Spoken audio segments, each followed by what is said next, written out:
Isma a déjà réalisé plusieurs payouts depuis ces 5 derniers mois, avec une moyenne approximativement autour des 500 euros mensuels. Le but maintenant, et bien évidemment quand on commence les marchés financiers, c'est d'aller au-delà des 500 euros mensuels. Et c'est exactement ce qu'on va débloquer dans ce coaching à ciel ouvert. On veut aller chercher du 3K de payout mensuel et récurrent. Mais avant d'attaquer le plan concret, on va voir un petit peu par quoi tu es passé, Isma. Si tu es chaud, déjà, hello, j'espère que tu es en forme. Ouais, super.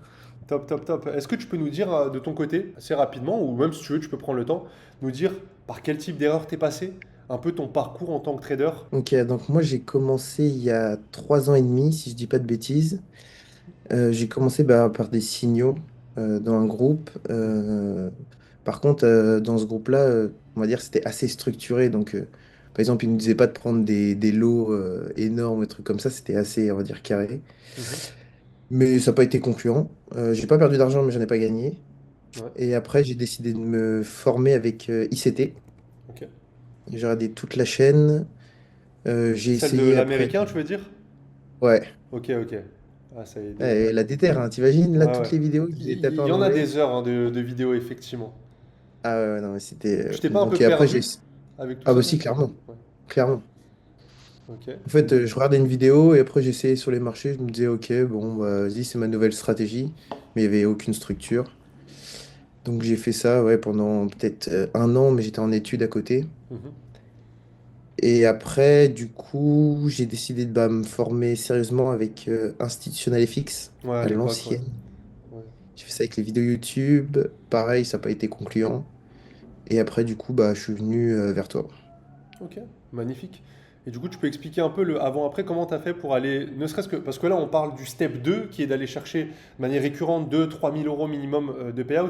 Bien évidemment, il y a cette étape où, là, actuellement, et c'est pas négligeable, c'est pas pour ça qu'on commence les marchés financiers, on va pas se mentir, faire 500 euros mensuels, mais malgré tout, tu as quand même cette compétence qui est déjà, selon moi, élitiste. Euh, Quel est le avant-après? Il y a eu quoi concrètement? Il y a eu beaucoup de choses techniques, on a structuré tout ça, mais tu peux expliquer justement cette avancée juste de perdant à rentable? Ok. Bah, du coup, moi, je pense qu'il m'a vraiment aidé de fou, c'était le backtest. Parce que je trouve que c'est le backtest qui donne la confiance dans la stratégie. Après, moi, je voulais quelque chose, on va dire, qui me prenne pas beaucoup de temps dans la journée. Mhm. Donc, en fait, j'ai regardé les horaires où moi, j'aimais bien trader. Donc, moi, c'était l'ouverture de la session de Londres. Ok. Et après, je suis parti là-dessus et j'ai du coup développé la stratégie par rapport à ces horaires-là. Moi, ce que j'aime bien dans ton profil aussi, Isma, c'est que tu étais pas mal occupé, et tu l'es toujours d'ailleurs. Si je dis pas de bêtises, à ce moment-là, tu avais études mélangées à deux boulots, mélangées à sport intensif, Mm. et du coup, le projet de trading à côté de ça. D'ailleurs, petite anecdote, on était sur des coachings et Isma me disait, ah bah là j'ai encore loupé un setup qui m'aurait fait un TP avec un gros RR, etc. Et cetera. Et je lui disais, mais il faut qu'on mette le focus dessus à fond. Donc comme tu l'as dit, le fait d'avoir une organisation, c'est assez important. Les routines qui n'étaient pas forcément tes alliés au début, mais tu t'es rendu compte aussi de à quel point ça pouvait payer. Donc au bout d'un moment, bah, on met un peu le nez dedans. Une technique rodée à toi, parce que tu avais beaucoup de connaissances, je m'en rappelle quand on a fait notre premier appel ensemble, notamment comme tu viens de le dire avec ICT. Le truc c'est que ICT, ça veut tout et rien dire les gars. Il y a breaker block, il y a week off, il y a order block, il y a mitigation block, il y a 10 000 choses, mais on ne sait pas réellement comment avoir quelque chose qui est adapté à nous. Et tu as parlé aussi de la session de Londres, c'est-à-dire que tu passes pas beaucoup de temps devant l'écran au final. Non, bah en fait, je trade dans M15 et je trade de 8h à 9h30, 9h45, donc je trade 6 bougies, quoi. Ouais, c'est En rapide, soi, c'est ça. c'est Enfin, méga ouais, rapide. c'est rapide. Et du coup, le backtesting, pour ceux qui ne sont pas forcément familiers avec ça, tu disais que c'est ce qui t'a permis vraiment aussi d'aller chercher plus de résultats. C'est des choses qu'on a mis en place ensemble. C'est-à-dire que on a créé un journal de trading structuré où dedans on voit dans quoi tu es bon, dans quoi tu es moins bon. Tu avais pas mal d'actifs hein, au début. Si je dis pas de conneries, tu en avais au moins 4, je sais plus, tu peux me dire? 4 Ouais, ou j'en 3. avais au tout début, je pense que j'en avais 4-5, hein. Ouais, ouais. On a J'en avais réduit, 4-5. Ouais. on a bien réduit Et ensemble. après j'en ai eu 3 et maintenant je suis sur un. Et c'est lequel? C'est un indice? Bah, de toute façon, c'est sur Londres, il n'y en a pas à 36 000, mais c'est l'euro USD. L'euro USD, ouais, c'est ça. À un moment, tu t'étais un peu perdu aussi sur les indices. Ouais. Enfin, je dis perdu, ça peut fonctionner.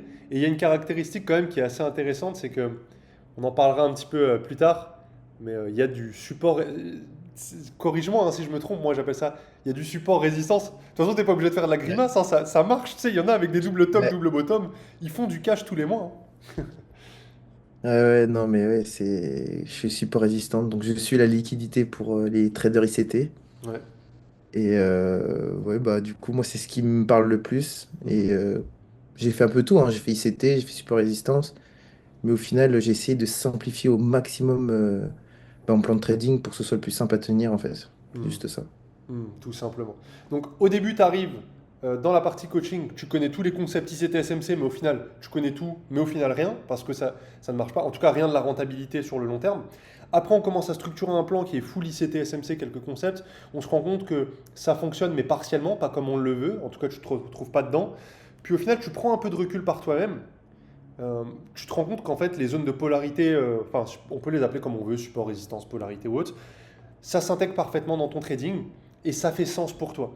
Et tu es arrivé, je m'en rappelle, un beau jour sur le coaching et tu me dis, bah Fab, je dirais pas avec un ton gêné, mais presque, tu sais, en mode, bah j'intègre ça alors que c'est pas forcément ce que tu enseignes. Et moi, c'est ce que j'explique aux personnes, c'est que c'est pas parce que j'utilise pas les supports résistance que je ne pense pas que ça marche. Tout comme les épaules tête-épaule, tout comme, je sais pas, les moyennes mobiles. Je pense que les moyennes mobiles peuvent, dans certaines circonstances, fonctionner méga bien. Mais moi, personnellement, ce n'est pas ce que j'applique. Par contre, demain, avec un élève, on va backtester ça, ça marche. Et t'en es la preuve, avec les supports résistance, bah, ça fonctionne. Et personnellement, avant, j'utilisais du price action chartisme pur, tu vois, avec des figures de chartisme, avec des supports des résistances, ça marchait très bien. Mais par contre, j'avais genre 8 trades minimum par jour, j'avais un drawdown qui était supérieur, j'étais stressé et je passais 4 fois plus de temps devant l'écran. Et ce qui est important en trading, c'est de trouver ce qui est fait pour toi finalement, tu vois. Toi, tu te sens comment au niveau... je pense que le gros point, c'était l'organisation. Euh, Ouais. Qu'est-ce que tu as mis en place concrètement pour trouver le temps? Bah, en fait, j'ai pas mis vraiment grand-chose en place. J'ai juste essayé de me tenir, même si j'étais au travail ou en cours, de checker. En fait, j'ai que 1 heure et demie pour regarder. Mais après, c'est à moi de décharger aussi sur mes boulots, d'avoir moins enfin, de choses de prévues dans ces horaires-là. Et c'est ce Hmm. que du coup, je vais mettre en place par la suite. Parce que même à l'heure d'aujourd'hui, il y a encore beaucoup de trades que je loupe Oui. parce que bah, je suis occupé à faire d'autres choses. Du coup, il y a une incohérence entre mon backtest et en réel, en fait. Sur mes Mhm. résultats sont pas les mêmes. Et le manque à gagner, tu vois, déjà rien que là, tu arrives à avoir du payout régulier, mais le manque à gagner, il peut être énorme, notamment avec un plus gros financement. On ira d'ailleurs sur cette partie de coaching juste après dessus. Mais l'autre jour, tu m'as dit, ouais, je m'assoupis. En même temps, tu as des gros emplois du temps. Je m'assoupis devant le graphique. Bon, bah, il est passé devant moi et ça fait 2 TP dans la semaine qui me passent sous le nez. Et c'est un vrai manque à gagner si on n'a pas de routine. Mais d'un autre, on va pas aller non plus se cramer parce que bah, dans ton emploi du temps, tu m'as parlé notamment que tu avais des séances de sport intensif 2 fois par jour, plus un boulot, plus les études, plus ci, plus ça, plus le boulot le week-end, plus la vie privée. On n'en parle pas assez aussi. Tu vois, il y a toutes ces choses-là où c'est dur. Si on a une vie familiale, une vie sentimentale, une vie amicale, le sport, le ci, le ça, bah, on peut vite se sentir débordé. Mais selon moi, ce qui est important, c'est de comprendre ce que ça peut représenter le trading dans ta vie. Et malheureusement ou heureusement, ça passe par des sacrifices. Ça devra passer par là, c'est obligatoire. On ne peut pas garder le même emploi du temps, les mêmes habitudes, mais avoir des résultats qui font x4, tu vois, typiquement. Ouais. Et ouais, tu voulais intervenir dessus? Bah, et aussi, je me dis, c'est aussi un avantage dans, parce qu'en fait, du coup, le fait d'être occupé toute sa journée, bah, tu penses pas au trading. Donc ça Mhm. veut dire que quand j'ai une position, bah, je déconnecte vraiment. Je mets mes alertes, mais franchement, à chaque fois qu'il y a TP ou stop loss, c'est vraiment, ça me surprend limite que j'ai placé un ordre. Donc c'est aussi un avantage de me dire que ma psycho, elle est pas impactée du coup, Ouais. comme mes journées sont remplies, quoi. C'est méga intéressant ce que tu dis. Alors, il y a un juste milieu, selon moi, le juste milieu sur lequel on s'orientera, ça sera d'avoir quand même une routine plus importante parce que c'est factuel que tu loupes de très bons trades parce que ton emploi du temps ne le permet pas. Mais la pression mentale pardon, qu'on y attribue doit être différente. En l'occurrence, les chômeurs, par exemple, tu vois, c'est le cas enfin, c'est le cas typique. Les personnes qui sont au chômage et qui se mettent dans leur projet de trading à fond, ils se disent, et on ne peut pas les blâmer, ils se disent naturellement, ben, je vais accorder beaucoup plus de temps, beaucoup plus d'énergie, mais ce qu'ils oublient, c'est que ce qu'ils perdent derrière, c'est aussi de mettre beaucoup plus de pression mentale derrière ça. parce qu'il y a une date butoir de se dire, mais il faut que je vive de mon trading très rapidement, parce qu'ils se disent, bah attends, mais maintenant que j'ai mon temps pour ça, je peux passer 2 fois plus de temps d'écran, alors que toi, factuellement, Isma, même avec 500K en financé, je pense pas que tu auras besoin de passer plus de temps. Par contre, réadapter tes routines pour ça, là par contre, on tient quelque chose. Et je suis passé par là aussi, le chômage, je me suis dit, au début, je me suis dit, bon bah, all-in. Oui, mais all-in ne veut pas dire mettre une pression monumentale et passer 6 heures par jour sur le graphique. Si on voit que tu es rentable sur un créneau horaire de 2 heures, il n'y a pas d'intérêt. Tu te sens comment sur tes trades psychologiquement? Tu as l'air plutôt à l'aise, non? En tout cas, de ce que je ressens. Bah, du coup, comme je fais autre chose, je trouve ça assez facile. Mhm. Enfin, pour l'instant, parce que du coup, bah, j'y pense pas. Et même quand j'ai du temps et que je travaille pas le matin et que je prends un trade, bah, je vais à la salle direct après. Donc, Mhm. Ok. Ça t'arrive aussi des franchement, fois ça de va. manager à la salle quoi. Moi, ça m'arrive souvent, c'est pour ça. Ouais. T'as le trade en cours, Euh, t'es au sport, t'es bon. La séance, bon. Est-ce que la séance, elle vaut tant de pourcents? ouais. Je sais pas si c'est un avantage ça pour le coup, mais ça m'arrive aussi, tu vois, ça m'arrive d'être positionné encore. C'est les trades qui durent 2 heures, 3 heures.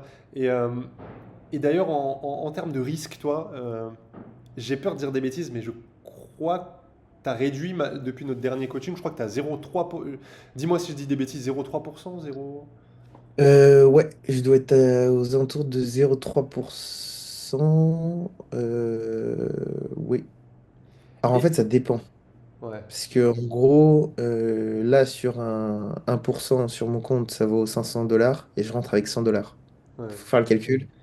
J'ai hâte Mais qu'on aille sur la deuxième partie pour justement, c'est le point le plus important. On se rend compte qu'en fait, ta propre firme, elle impacte tout, hein. Elle impacte tout. Tu vois, même ah, là, mais ils sont forts, ils sont forts, hein. ouais, ils sont très très forts. Pour ceux qui s'en doutent, on parle de Top Step, on va en parler juste après, je crois que c'est les. Ils sont juste derrière FTMO, Top Step, non? Ou c'est Funded Next avant, je sais même pas. Ouais, mais je pense par contre en futur, ils sont peut-être les premiers, hein. Mhm. Enfin, peut-être avant quand les comptes étaient moins chers, mais Sûr à 100%. C'est sûr à 100%. Donc tu vois, en fait, tu as quelque chose de rentable, mais on se bride par rapport à une propre firme. Et je trouve ça vraiment dommage. Je trouve ça vraiment dommage et c'est le point le plus important pour moi, c'est le point pivot de tout ton trading. Il y a également une grosse partie qui est importante, c'est celle du tracking. Alors, de notre côté, avec Isma, on a mis en place des choses quand même très très importantes, des échanges réguliers avec des sortes de comptes, enfin, c'est même totalement des comptes à rendre avec un bilan objectif, action à mettre en place. Et ça a fait vraiment aussi la différence, le fait d'avoir le plus de data possible. On va aller dans tous les cas juste après sur un petit partage d'écran pour que tu nous montres un petit peu tes data, toutes ces choses-là. Et du coup, avoir un journaling fixe.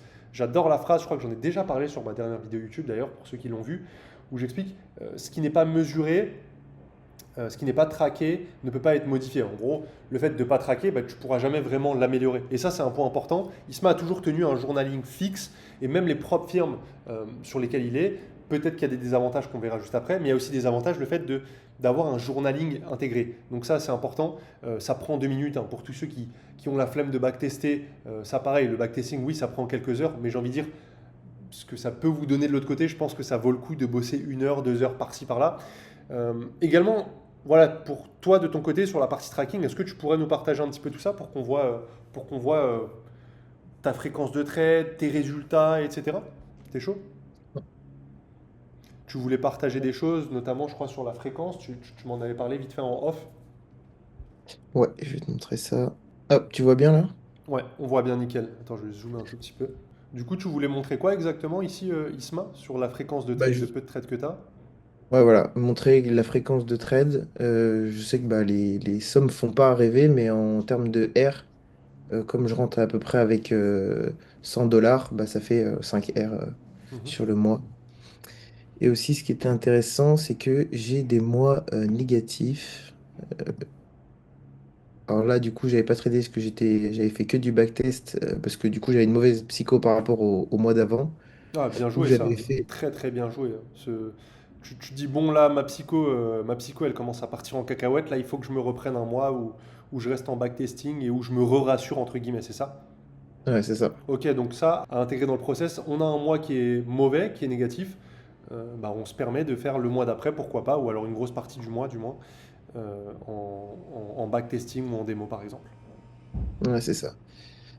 Et du coup, ça m'avait beaucoup aidé bah, ce mois-là où du coup où j'ai fait que du backtesting. Je sais pas pourquoi là j'ai dû c'était une erreur, mais Et le mois d'avant, encore, ça c'était le premier mois où j'ai validé.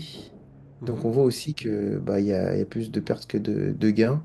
Ouais. Par contre, les gains sont largement plus élevés que les pertes, quoi. Du coup, bah, ça permet de Mhm. finir en positif quand même. Il y a deux points importants. Tu as un win rate, un taux de réussite sur quand même un bel échantillon qui est de 66%. En plus de ça, tu as un risk-reward qui est excellent.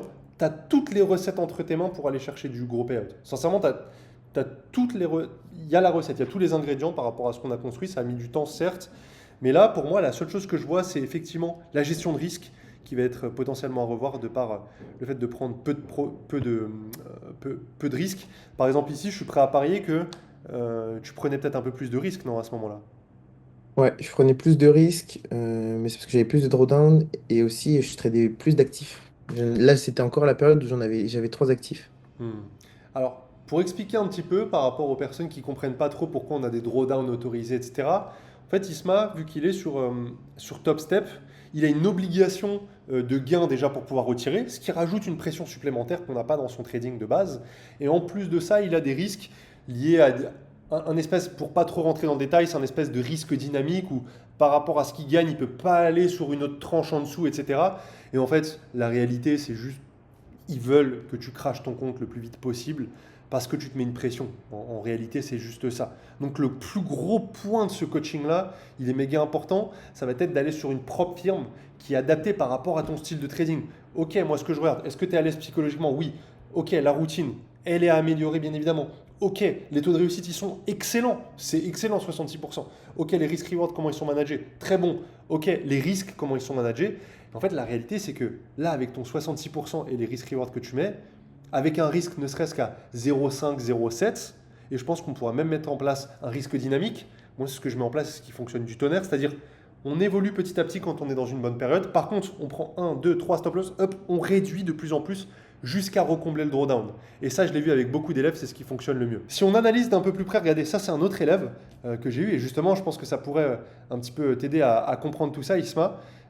Donc, ici, premier trade, cette personne-là, avec des risques qui sont stables, break-even. Ok, petite perte. Déjà, rien que là, il y en a plein, ils seraient impactés psychologiquement. Ils se disent ah merde, la strat, peut-être qu'elle marche pas, etc. Deux trades et j'ai pas de chance. Au final, un seul trade, hop, on repasse, on arrive à plus de 5%. Derrière, il repère tout ce qu'il a gagné, mais il remonte petit à petit. Il repère un tout petit peu. Et vous voyez, ça, c'est quelque chose de sain. Comment faire de l'argent sur du très long terme en trading, ce n'est pas une grosse courbe exponentielle comme le Bitcoin en 2008. Ça ne ressemblera pas à ça. Ça ressemblera à expansion, ok, petite correction. Hop, on regrimpe parce qu'on fait un beau risk-reward et on redescend. Il y a une pression psychologique qui vient, donc forcément, bah, c'est pas forcément rationnel ce que tu fais d'un point de vue risque et d'un point de vue risk-reward. Peut-être même que des fois, ça t'arrive ou pas de fermer les trades plus tôt par rapport à ah mais il faut pas que je dépasse ci ou je fasse ça ou pas vraiment. Ouais, si, c'est arrivé ça. C'est arrivé. Tu vois. Donc si on fait le manque à gagner, imagine si on enlève les conditions que t'impose la propre firme, tes routines qui sont améliorées, qu'on parlera en off également. À côté de ça, le manque à gagner avec justement les règles et la pression que tu t'imposes, on est complètement sur des résultats différents, sachant que c'est déjà rentable. Ouais. Euh, de ton côté, tu te voyais aller sur FTMO, c'est ça? Ouais. Je Ouais, pense que c'est FTMO. Après, je vais quand même rester en futur parce que j'aime bien le fait de ne pas avoir de. de Comment on appelle spread. ça? De spread, exactement. J'aime bien ça. Mais en fait, c'est un peu une illusion parce qu'en fait, ils disent qu'il n'y a pas de spread, mais on se fait pas exécuter forcément exactement au bon endroit, tu vois. Il y a Hmm. quand même une petite latence. Donc voilà. Mais après, c'est plutôt pour moi qui ne prend pas en compte les annonces économiques, du coup. Bah, faut que je me réadapte sur CFD à avoir bah, des spreads plus hauts pendant les annonces. Enfin, faut que je recalcule tout ça. Ouais, il faudrait que tu regardes si tes trades. Déjà de base, la règle de base, hein, c'est ne pas trader pendant les annonces. Même sans parler d'annonces, déjà voir la différence avec le spread. Là, par exemple, tes stop loss, ils sont grands ou pas forcément? Ils sont tout petits, ils sont en moyenne. Euh, j'ai pas la data sur la taille des... Mais ça varie vraiment en fait. Parce que Ouais, mais c'est en ça fonction de peut la taille des te. zones. T'as une fourchette à donner, par exemple, de taille de stop loss? Bah attends, je vais regarder directement, je vais te dire ça. Euh, par exemple, aujourd'hui, j'avais une position, c'était 28 pips. 28 points, c'est pas. Non, là, moi j'avais peur que tu me parles de 3 4 points, mais tu vois, 28 Ah non, points. non, non, pas du tout. Ah Non, oui, non, dans ce cas-là, tu vois, j'ai le pas de spread va position. pas vraiment t'impacter. À la rigueur, ce que tu peux faire, c'est que tu rajoutes sur ton stop loss, tu rajoutes 10% de plus de stop loss, tu vois, typiquement. Et là, à la rigueur, tu vois, si c'est 10 points de stop loss, tu le mets à 11, et comme ça, au moins, tu couvres ça. Oui, ça va ruiner, enfin, ça va pas ruiner, mais ça va réduire légèrement ton risk-reward, mais pour ce qu'on y gagne derrière, tu vois, cette sérénité mentale de dire, ok, moi j'avais peur que tu me parles de 3 4 pips de stop loss. Dans ce cas-là, tu Ouais, verras non, pas de diff, hein. ouais, et encore, ouais, le plus petit que j'ai, c'est 5 points, je crois. Hmm. Ouais, c'est ça. Ok, ok. Ouais, Mais sur c'est 5 points, rare. pareil, on rajoute un petit peu de stop loss, une petite marge. Comme ça, au moins, ça prend en compte le spread. Également, ta gestion de risque, hein, on va pouvoir la faire évoluer parce que là, elle n'est pas rationnelle. Elle est juste basée sur ce que je dois pas dépasser ou ce que je dois Ouais, c'est atteindre. ça. Il n'y a rien de rationnel là-dessus. En fait, ton trading, il faut qu'il soit 100% libre. Parce que tu verras que quand tu seras sous fonds propres, c'est l'objectif à terme, bah, ce sera le jour et la nuit. Là, tu te diras, bon, je peux me permettre ça, parce que dans tous les cas, typiquement, je garde mon trade plus longtemps parce que rationnellement, je vois qu'il peut aller beaucoup plus haut ou beaucoup plus bas. Et là, le problème, c'est que tu dis, ah non, mais moi, j'ai un objectif de gain et je peux retirer. Pareil aussi, tu as, le droit qu'à. On parle de 500 euros, mais aussi, c'est parce que tu n'avais que 50% de ton stop loss, Tu n'avais que Ouais, c'est 50% de ça. tes gains, c'est ça? On peut récupérer 50% de la balance. Tu as vu, avec toutes les règles qu'on rajoute, finalement, si on a un plus gros financement, tout est différent. Déjà qu'on Ouais. a un plan rentable, mais imagine si on optimise ces petits trucs-là. Enfin, au final, ces petits trucs-là qui sont quand même majeurs. Donc ouais, ça va être les choses principales à mettre en place. D'ailleurs, il y a beaucoup de personnes aujourd'hui, hein, qui veulent aussi se bloquer sur un seul actif, qui veulent se bloquer aussi, tu vois, sur. C'est pas parce qu'aujourd'hui Isma a dit qu'il tradait l'euro USD sur Londres que ça y est, tous les gens qui regardent cette vidéo, oh, il faut que je mette du support résistance sur la session Londres euro USD. Ça se trouve, ça vous correspond pas du tout. Et le problème, c'est qu'on a tous, enfin, c'est même bien, moi je trouve, on a tous une zone de génie qui est complètement différente. Et quelle est la tienne? Bah, je me suis dit que seul, tu ne pourras pas vraiment le savoir. C'est quasiment impossible de le savoir. On peut pas, j'aime bien donner cette métaphore-là, mais aujourd'hui, tu ne peux pas être le patient qui est malade, aller voir le médecin et lui dire, bah écoute, je sais déjà ce que j'ai, et en plus après aller voir le pharmacien et s'auto-prescrire les choses. Non, il y a un rôle pour tout aujourd'hui. Il y a un rôle pour tout. Et aujourd'hui, quand on va par exemple en Floride, on voit ils réussissent tous parce qu'ils ont des coachs partout. Ils ont des coachs sportifs, nutrition, business, ci, ça. Et on ne l'a pas assez normalisé en francophonie. Mais c'est quelque chose d'indispensable, surtout dans un univers où il y a 97% de personnes qui vont sur les propres firmes ne feront jamais de payout, littéralement. Et même certains qui vont en faire, ils ne seront même pas rentables au final si on lisse par rapport à tout ce qu'ils ont acheté en test de propre firme. Ne faites pas partie de ces personnes-là. Votre seul et unique but, c'est d'avoir une structure. Cette structure, on va vous la porter au sein d'un appel d'ailleurs, pour toutes les personnes qui voudront directement comprendre quelle est leur zone de génie. Sur cet appel de diagnostic offert, on ne va pas vous vendre quelque chose, on va déjà voir qui vous êtes, voir un petit peu qu'est-ce qu'on peut vous apporter en termes de valeur. Et si ça match, peut-être qu'effectivement sur le long terme ou sur le court terme dans les jours, semaines qui suivent, on pourra bosser ensemble, mais déjà un échange humain pour comprendre qui tu es et te donner des actions concrètes, ça, c'est dans ton pouvoir, directement le premier lien dans la description. Isma, sur la partie organisation, qu'est-ce que tu vas mettre en place? Pas juste pour les dire devant les caméras ou devant le coach, mais qu'est-ce que tu vas mettre en place, toi, de ton côté, pour pallier justement à cet assoupissement sur les trades que tu peux avoir? Tu m'as parlé de 2 sessions de sport par jour. Tu m'as dit, je sais pas si c'est vraiment nécessaire, etc. Ouais, ouais, ça déjà, je vais réduire. Je vais faire qu'une séance et même l'année prochaine, parce qu'avant, j'étais en études à distance. L'année prochaine, je reviens en présentiel. Et ce qui est bien en France, c'est qu'il y a des. Comme je suis salarié à côté, en fait, tu as des statuts où tu peux avoir des dispenses d'assiduité. Mhm. Donc, en gros, je vais utiliser ça pour que sur mes horaires de trading, bah, je sois pas forcément en cours. Ou si je suis en cours, faut pas que ce soit des cours qui m'empêchent de trader, quoi. Mhm. Mhm. Et sachant que je suis en STAPS, on peut avoir un cours de natation. Donc, c'est sûr, trader en natation, ça va être compliqué, mais Mhm.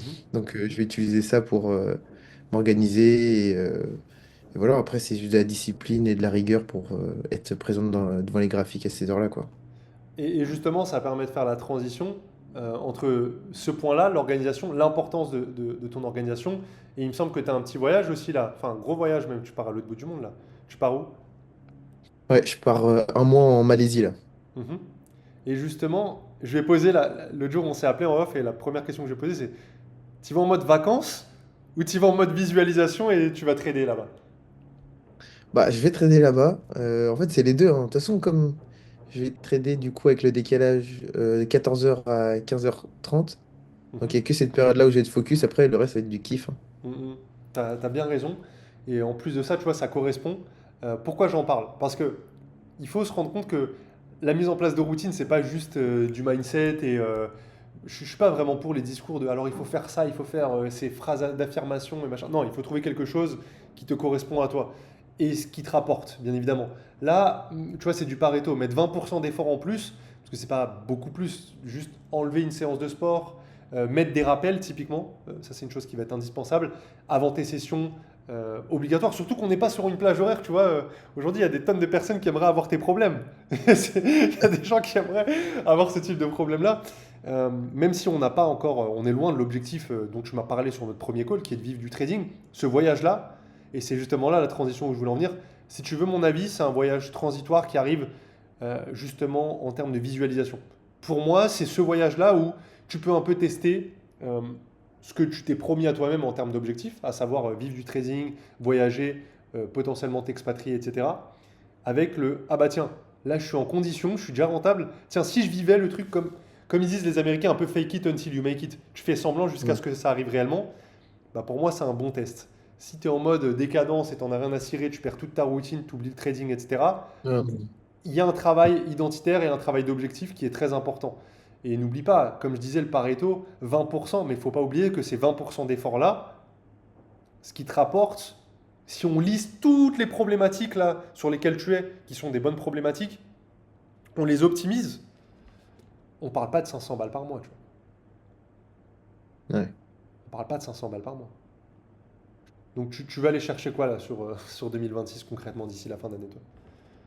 Si tu veux En termes parler en, de, comme tu veux, en termes de financement, en pourcent, tu dis ce que tu veux. euh, bah, en vrai, j'aimerais bien juste que mes stats en réel soient à l'identique par rapport à mes backtests. Donc ça veut dire aller chercher entre 7 à 10 R par mois, quoi. Mhm. Enfin, après, 4 R, c'est déjà exceptionnel de faire 4 R sur un mois.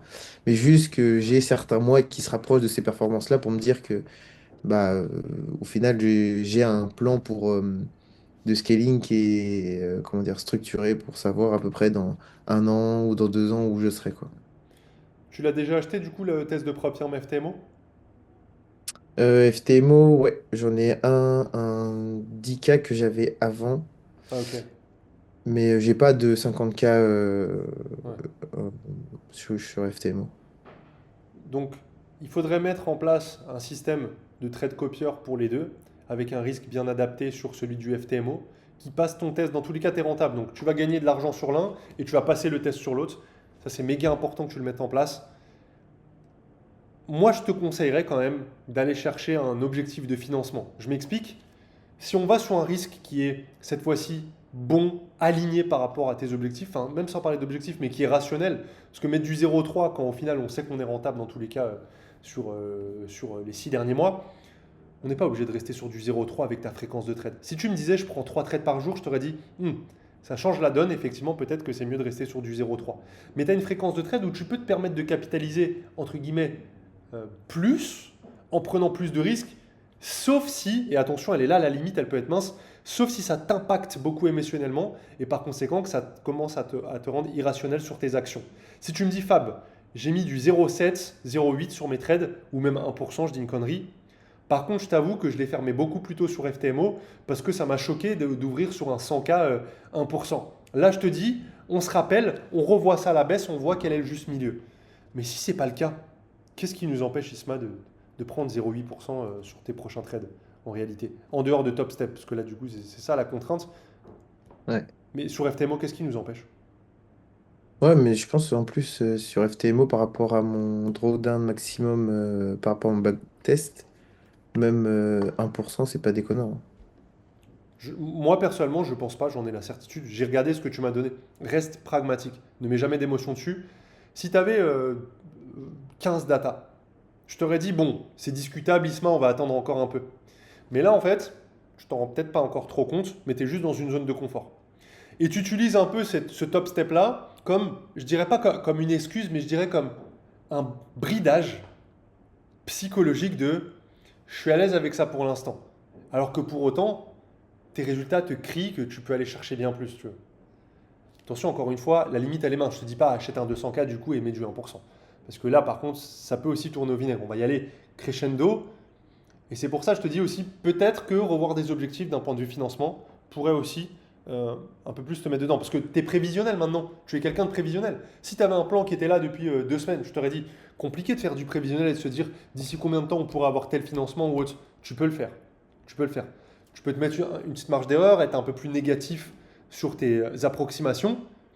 Mais moi, selon moi, là, ce qu'on va aller chercher, et tu pourras refaire ta base de calcul dessus, c'est au moins du 104 financé là d'ici cet été. Et au moment où on fait cette vidéo, où on la tourne, tu vois, on est le jeudi 11 juin. D'ici là, la fin de l'été, sincèrement, d'ici, allez, on se donne la rentrée fin d'année. Voilà. D'ici cet été, tu as largement cette capacité à valider un test. Si ce n'est pas le cas, c'est pas grave, ça prend un peu plus de temps. Mais il faut que tu te mettes un objectif de financement sur cette année. Parce que sinon, c'est un risque à ce que tu gardes les mêmes routines que tu as actuellement qui te donnent les résultats que tu as actuellement, à savoir les 500 balles par mois. Tu gardes les mêmes pensées, tu gardes le même risque. Et au final, on reste la même personne à la fin de l'année. Donc, est-ce que tu es prêt à ça, toi, de ton côté, Isma? Ouais, carrément. Il faut le vouloir. Marc aussi, ça c'est un peu plus un détail mindset, je dirais, mais ce que j'aime bien dire, c'est peut-être que c'est personnel aussi, tu ne veux pas le partager publiquement, ce que je comprends, mais Marc, pourquoi tu le fais? Parce que je ne pense pas que ce soit juste l'argent et juste s'expatrier, ça peut être plus profond que ça. Moi, par exemple, je l'ai expliqué dans mon histoire, j'ai été élevé par une mère seule, je devais lui rendre l'appareil. Tu vois. Elle s'est littéralement exilée de son pays natal pour m'éduquer seule. J'en parle pas parce que j'aime pas attiser quelconque pitié ou autre, mais quand elle arrive en France, on était littéralement SDF quand elle m'a eu. Tu vois. Elle a réussi à trouver des boulots à droite à gauche au black. Au final, on a vécu à Saint-Ouen. Je m'en rappelle encore comme si c'était hier. Et du coup, je me dis, putain, mais je dois lui rendre l'appareil. Et ça, tu vois, c'était quelque chose de très ancré en moi, très profond. Et quand tu l'as noté noir sur blanc et que tu le lis matin et soir, pourquoi tu le fais? Bah, je dirais que tu as des raisons plus profondes que juste faire de l'argent. Pour moi, c'est pas logique d'aller en trading juste pour faire du cash. Le cash, oui, mais Ouais. pourquoi? Du caritatif, une villa à la mer. Oui, mais pourquoi? Pourquoi? Pour d'autres projets, pour faire de l'immobilier, pour ouvrir une école, un orphelinat, je sais pas. Mais il faut qu'il y ait quelque chose de profond que tu lises matin et soir parce que tu te dis, putain, peut-être qu'aujourd'hui, ça vaudrait le coup que ma routine, je la mette vraiment en place et mes rappels, je les mets réellement en place. Tiens, ce compte FTMO, tu vois, là, tu es sur du 10K, mais allons sur un 50. Qu'est-ce qu'on attend?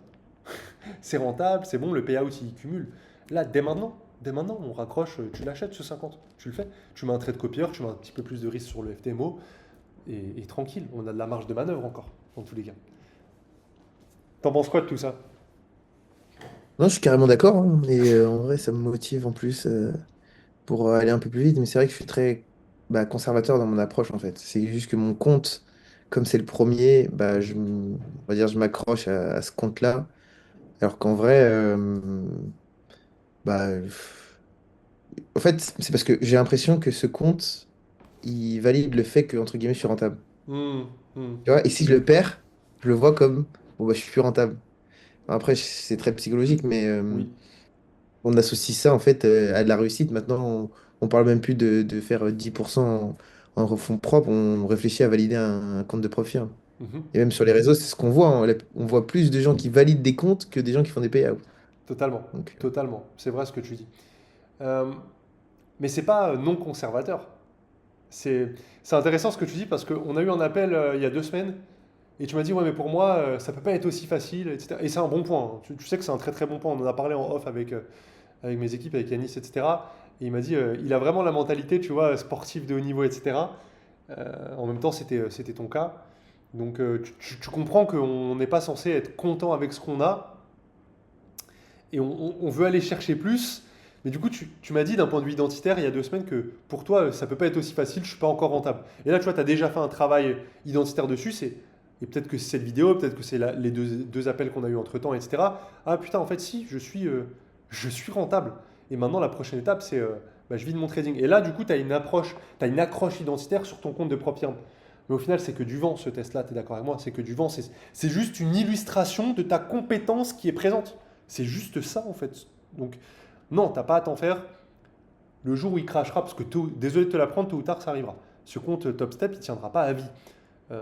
C'est certain, il peut durer encore 1 an, 2 ans. C'est factuel, il y en a qui arrivent à tenir des tests de propre.